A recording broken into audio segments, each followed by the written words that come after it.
네, 안녕하세요. 저는 라사라 패션 직업 전문 학교의 양재영 교수입니다. 네, 오늘은 저희 명품 브랜드에 대해서 이야기를 좀 해보려고 하는데요. 명품 브랜드 하면 정말 여러 가지 명품들이 있지만 오늘은 그 중에서도 루이비통이라는 브랜드에 대해서 조금 더 자세하게 얘기해 보려고 해요. 제가 루이비통이라는 브랜드에 대해서 얘기해 봐야겠다고 생각한 이유가 있는데요. 여러분 아시다시피 루이비통 맨즈의 크리에이티브 디렉터가 패션 디자이너가 아니라 가수 퍼렐 윌리엄스로 임명이 됐어요. 그래서 굉장히 의아하신 분들도 많았을 거고 또 저도 되게 놀랐거든요. 사실 파리에 유명한 디자이너들이 많은데 왜 미국 출신의 가수인 사람으로 왜 임명이 됐을까? 저도 그 퍼렐 윌리엄스가 어떻게 컬렉션을 펼칠지 너무 궁금해서 이번에 쇼가 나왔을 때 저도 유튜브를 굉장히 잘 찾아서 보고 되게 여러 번 봤던 것 같아요. 그래서 여러 가지 막 논란도 많았고 의견도 많았던 루이비통에 대해서 좀 얘기를 해보려고 해요. 자, 그러면 루이비통이라는 브랜드의 역사부터 조금 살펴보면요. 간단히 얘기를 하자면 루이비통이라는 사람은 프랑스 파리의 동부 앙쉐라는 마을에서 태어났어요. 그래서 가족들이랑 함께 살다가 어머님이 조금 일찍 돌아가셨어요. 그래서 돌아가신 다음에 아빠가 새엄마를 만났대요. 새엄마를 만났는데 굉장히 새엄마가 좀 못됐던 거예요. 그래서 루이비통이 이제 파리로 나는 떠나야겠다라고 결심을 하면서 호홀단신으로 아무런 생전 한 푼 없이 그렇게 이제 떠나게 되는데 그때는 뭐 차도 없고 뭐 마차도 탈 수 없는 상황이고 하니까 걸어갔대요. 루이비통이 파리까지. 그래서 파리까지 걸어가는데 한 1년에서 2년 정도 걸렸을 거라고 얘기를 하더라고요. 파리에 도착을 해서 이제 마레샬이라는 여행용 트렁크 제작을 하던 공방으로 들어가서 마레샬 밑에서 한 17년 정도 일을 했다고 합니다. 그래서 견습생으로 이제 일을 하다가 루이비통이 되게 나이가 어린데도 불구하고 되게 일을 잘했나 봐요. 그래서 이제 외제니 황후라고 아시나요, 여러분? 나폴레옹의 황후죠. 나폴레옹의 황후인 외제니 황후의 이제 전담 패커가 돼요. 그때 당시에는 귀족들이나 이제 왕실 이런 사람들이 여행을 다닐 때 마차로 여행을 다녔죠. 그래서 그때는 이렇게 위에가 돔 형태고 밑에가 이렇게 직사각형 형태인 그런 가방으로 이제 많이 가지고 다녔는데 이제 거기에다가 드레스도 넣어야 되고 여러 가지 신발이나 여러 가지를 다 그 트렁크 안에 가지고 다녔다고 해요. 그러다 보니까 이런 전담 패커도 필요하고 근데 그걸 너무 잘하니까 루이비통이 이제 이렇게 외제니 황후의 전담 패커로 일을 하게 되면서 1854년에 루이비통을 오픈하게 돼요. 루이비통을 오픈할 당시에 그때도 이제 귀족들한테 소문이 났죠. 되게 외제니 황후가 굉장히 패션에 관심도 많고 여러 가지 사치품이 굉장히 많았다고 해요. 그런 귀족들한테 소문이 나면서 루이비통이라는 브랜드를 사람들이 많이 알게 되고 오픈한 매장에 굉장히 항상 줄을 서서 샀다고 해요. 이제 처음에 루이비통이 만든 여행용 가방은 이제 그레이 트리아논 캔버스라는 이렇게 아예 네모진 트렁크 가방을 만들었는데 왜 그렇게 이제 만들었을까? 우리가 이제 생각해 볼 수 있겠죠. 왜 그랬냐면 이제 마차에 짐을 쌓을 때 이렇게 차곡차곡 짐을 쌓아야 되는데 이제 이 윗부분이 이렇게 돔 형태로 되어 있으면 이게 잘 안 쌓아지겠죠. 윗부분이 둥그니까. 귀족들도 불편함을 느꼈고 짐도 여러 개 쌓을 수가 없으니까 이제 고안을 해서 이렇게 직사각형 형태로 여행용 가방을 만들게 됐다고 해요. 그래서 그런 게 이제 소문이 나면서 엄청 많이 팔리고 원래 가죽으로 여행용 가방을 이제 트렁크를 제작을 했는데 그 가죽도 되게 무겁죠. 이제 무거운 거를 이제 개선하려고 하고 또 디자인도 조금 더 잘 만들 수 있게 생각을 하다 보니까 이제 그레이 트리아논 캔버스를 개발하게 된 건데 원래 가죽에서 캔버스 천에 풀을 먹여서 방수도 되게 하고 조금 더 가벼우면서 튼튼한 그런 여행용 트렁크를 개발을 했다고 하죠. 그래서 이게 굉장히 인기를 끌어서 정말 귀족들이 줄을 서서 살 정도로 그리고 정말 엄청난 주문량을 감당해야 되다 보니까 공방을 작업실을 정말 크게 다른 지역으로 또 옮겨서 오픈을 하게 됩니다. 계속 이제 이렇게 승승장구하고 있었는데 여러분 명품, 모조품 제일 많은 브랜드가 어딘지 아시나요? 네, 루이비통이죠. 루이비통이 제일 모조품이 많아요. 이때부터 시작이 됐어요. 그래서 이 캔버스 트렁크, 직사각형 형태의 트렁크도 모조품이 너무 많이 나오니까 조금 더 내가 창의적인 독특한 디자인을 개발하려고 해서 이제 레드 스트라이프가 들어간 패턴이 들어간 그런 트렁크를 디자인하게 됐어요. 그래서 레드 스트라이프 패턴 캔버스 트렁크를 출시를 해서 또 굉장히 좋은 반응을 얻었는데 이것도 또 금세 모조품이 많이 생겨났대요. 그러다 보니까 이제 또 스트라이프에서 이제 루이비통의 대표적인 그 패턴이죠. 그래서 다미의 패턴이라는 그 체커보드 패턴, 그 패턴을 넣은 여행용 트렁크를 이제 제작을 하게 돼요. 그래서 이것도 정말 많은 인기를 끌었고 루이비통에 굉장히 오리지널리티가 있는 전통적인 그런 패턴으로 자리를 잡게 되죠. 근데 이것도 굉장히 또 많은 모조품들이 생겨나기 시작을 해서 그 후에는 모노그램 패턴을 개발했죠. 그래서 우리 루이비통의 L이랑 V가 합쳐진 그런 이제 로고를 만들게 되고 거기에다가 꽃 모양이나 식물 모양의 다른 패턴을 넣어가지고 함께 만든 그 모노그램 패턴을 만들게 되고 모노그램 패턴이 나오면서 조금 모조품은 줄어들었다고 해요. 그래서 이런 모조품을 방지하기 위한 굉장히 많은 노력을 했다고 해요.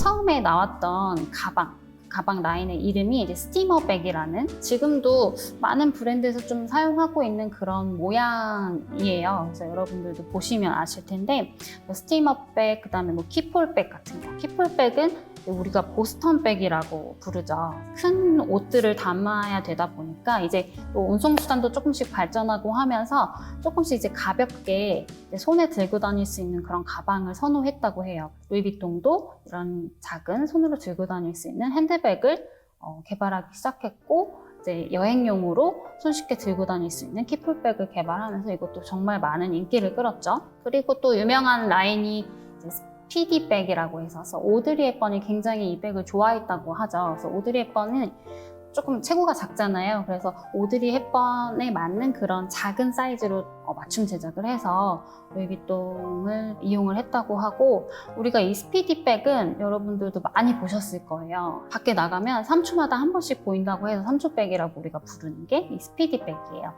그리고 또 유명한 게 노에백. 노에백은 복주머니처럼 생긴 형태인데 이게 원래 샴페인을 담을 수 있는 가방을 디자인해달라라는 이제 주문을 받고 이제 디자인이 된 거라서 이렇게 이제 약간 타원형의 둥근 형태의 밑바닥에 이렇게 복주머니처럼 올려서 끈으로 묶어서 여밀 수 있는 그런 노에백이 디자인됐고 그래서 이거는 이제 버킷백이라고 우리가 많이 부르는데 버킷백의 원조라고 할 수 있겠죠. 그리고 이제 나온 게 샤넬이 데일리백으로 들고 다니기 위해서 주문 제작했다는 알마백이죠. 그래서 이 알마백은 여러분들도 굉장히 또 많이 보셨을 백인데 이게 다른 라인보다는 조금 더 저렴한 가격에 구매를 할 수 있어서 이제 루이비통 처음 입문하시는 분들한테 굉장히 인기가 많은 라인이죠. 뒤에는 뭐 생클라우드 백이나 뭐 빠삐용 백, 그다음에 이제 소미르 백, 그다음에 이제 에피라인 이런 것도 이제 나오게 되는데 이 에피라인부터 굉장히 다양한 색의 가죽이 사용이 되면서 루이비통의 어떤 분위기가 바뀌었다고 생각을 하시면 돼요. 그래서 에피라인은 뭐냐면 햇빛이 이렇게 쏟아지는 밀밭을 이제 연상하면서 만든 그런 텍스처가 이렇게 사선으로 이렇게 있는 그런 가죽인데 이것도 굉장히 많이 보셨을 거고 뒤에 뭐 엄브렐라 백 여러분 보셨나요? 가방이 이렇게 뒤에 백팩을 메고 있어요. 메면은 백팩에 이렇게 우산이 달려있어서 이렇게 우산이 펼쳐지는 그런 백이에요. 이런 것도 이제 개발을 했었고 그리고 이제 베르니 라인은 되게 굉장히 유명하죠. 이건 이제 에나멜, 가죽에 에나멜을 입혀가지고 그 위에 이제 불박처럼 LV 로고가 박혀있는 그런 라인이죠. 그리고 이제 뭐 네버풀백이 가장 최근에 2013년 정도에 이제 나왔던 백인 것 같은데 네버풀백은 이렇게 쇼핑백처럼 생겼어요. 우리 이게 쇼퍼백이라고 부르죠. 캐주얼하게도 잘 어울리는 그런 라인이고 그 다음에 이제 뭐 카퓨신백 같은 거 굉장히 깔끔한 솔리드 가죽에 크게 버클 같은 부분에 이제 LV 로고가 새겨져 있는 그런 라인이고 뭐 포쉐트 메티스백, 그 다음에 뿌띠드 말백, 클루니백, 트위스트백 뭐 이런 것 여러 가지 대표 라인이 있어요. 그래서 여러분들도 한번 이 대표 라인을 루이비통이라는 브랜드에 대해서 조금 관심이 있으시면 이 대표 라인들을 쭉 보시고 내가 조금 더 좋아할 수 있고 더 잘 들고 다닐 수 있고 뭔가 마음이 가는 그런 라인이 있을 거예요. 이 라인들의 뭔가 이야기를 조금 더 알고 나면 좀 더 애정이 생기고 좀 더 갖고 싶은 그런 라인이 있어요. 그래서 그런 것들을 조금 생각해 보셔도 좋을 것 같아요. 루이비통에서 이제 진행했던 콜라보레이션을 보면 굉장히 다양한 작가들이랑 콜라보레이션을 했었는데 마크 제이콥스가 크리에이티브 디렉터로 있으면서 어떤 스테판 스프라우스 그래피티 라인이나 무라카미 다카시가 이제 또 같이 협업을 한 멀티 모노그램 패턴 여러분들 보셨을 거예요. 조금 이때부터 루이비통의 약간 고동색 그런 브라운 계열의 약간 칙칙한 느낌 그런 색에서 약간 벗어나서 흰색 바탕에 되게 컬러풀한 그런 모노그램 패턴이 들어가면서 굉장히 밝고 조금 젊고 그런 느낌의 가방을 많이 출시를 했었어요. 그래서 젊고 되게 감각적인 이미지로 변화를 했다고 평가를 받는 그런 라인이고 그리고 뭐 쿠사마 야요이나 뭐 제프 쿤스 같은 현대 미술가랑도 굉장히 많이 협업을 했었고 프림이라는 브랜드랑도 이제 콜라보를 했었는데 그 여행용 가방 루이비통과 스프림이 같이 들어간 패턴을 넣어서 그 빨간색이에요. 가죽으로 된 빨간색 백인데 백이 출시됐을 때 굉장히 센세이셔널했고 정말 인기가 많았어요. 그거 말고도 뭐 보스턴백처럼 생긴 것도 있었고 뭐 키폴백 같은 것도 같이 나왔었는데 리셀 가격이 한 30배 정도가 올랐대요. 그래서 굉장히 잘 팔렸고 또 리셀도 굉장히 비싼 가격에 되는 라인이 있죠. 스프림과의 그 인연이 약간 특별한 게 있어요. 예전에 스프림이 스케이트보드에 루이비통 그 모노그램 패턴을 착안을 해서 스프림에 S를 넣어가지고 패턴을 사용해가지고 스케이트보드를 출시한 적이 있는데 그게 이제 루이비통은 굉장히 모조품에 민감한 브랜드잖아요. 그래서 그때 이제 막 소송을 한 거예요. 판매됐던 스케이트보드는 다 회수가 됐고 계속 이제 시간이 지나고 스프림도 굉장히 대표적인 스트릿 브랜드로 성장을 하고 루이비통도 루이비통의 길을 걸어오다가 이렇게 다시 협업을 하게 된 거죠. 그러면서 굉장히 시너지 효과가 나서 정말 많은 인기를 누렸었죠. 명품은 사실 예술가나 아니면 다른 브랜드랑 협업을 하는 경우가 많지는 않죠. 근데 루이비통 같은 경우에는 뭐 나이키도 그렇고 스프림도 그렇고 예술가랑도 그렇고 이런 협업을 통해서 되게 대중에게 친근한 이미지로 많이 다가갔던 것 같아요.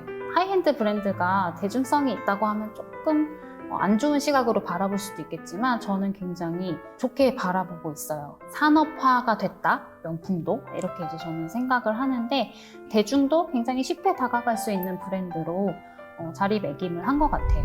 그리고 이제 루이비통 하면은 또 굉장히 크리에이티브 디렉터가 화려하죠. 어떤 면에서 화려하냐면 루이비통의 베르나르 아르노라는 회장, 지금 회장님이죠. LVMH라는 그룹의 회장님인데 그 베르나르 아르노가 루이비통의 크리에이티브 디렉터를 임명할 때 굉장히 다른 가치관을 가지고 있는 것 같아요. 그래서 여태까지 이 크리에이티브 디렉터를 임명해온 역사를 보면 되게 창조적이고 굉장히 유명한 그런 디자이너더라도 돈을 많이 벌게 되면 약간 자신의 개성이 조금 없어지면서 돈을 많이 벌 수 있고 좀 그런 쪽으로 이제 방향성을 잡는 디자이너들이 많은데 그렇지 않은 디자이너들을 골라서 임명을 했다고 하죠. 그래서 예를 들면 이제 마크 제이콥스가 첫 번째 예인데요. 마크 제이콥스는 좀 관습을 거부하고 되게 창조적이면서도 변함이 없는 디자이너였어요. 그래서 마크 제이콥스는 관심 있는 게 딱 그 옷밖에 없었어요.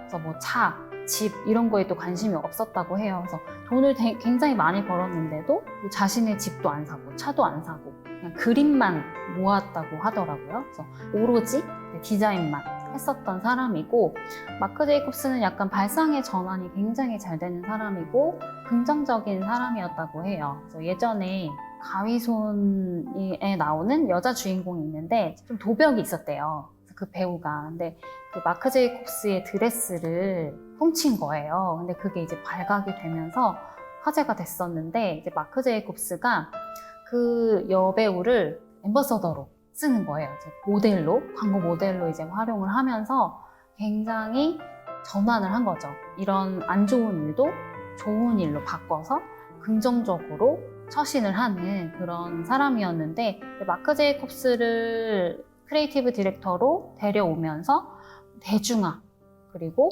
좀 이제 예술가 콜라보레이션을 굉장히 많이 하게 되고 다양한 시도를 많이 했었죠. 그래서 굉장히 명품 브랜드가 이제 상업화가 조금 됐던 그런 시작점이었고, 연매출이 정말 한 20%, 30% 정도가 항상 증가했다고 해요. 그래서 마크 제이콥스가 크리에이티브 디렉터로 있었던 그 기간 동안 루이비통이 굉장히 많이 발전을 하는 기간이었어요. 그리고 이제 그 다음으로 임명된 사람이 버질 알브로라는 사람이 있어요. 그래서 버질 알브로는 음악에 관심이 많았었고, 그리고 스트릿 감성이 굉장히 강했던 디자이너예요. 그리고 이 사람은 흑인이거든요.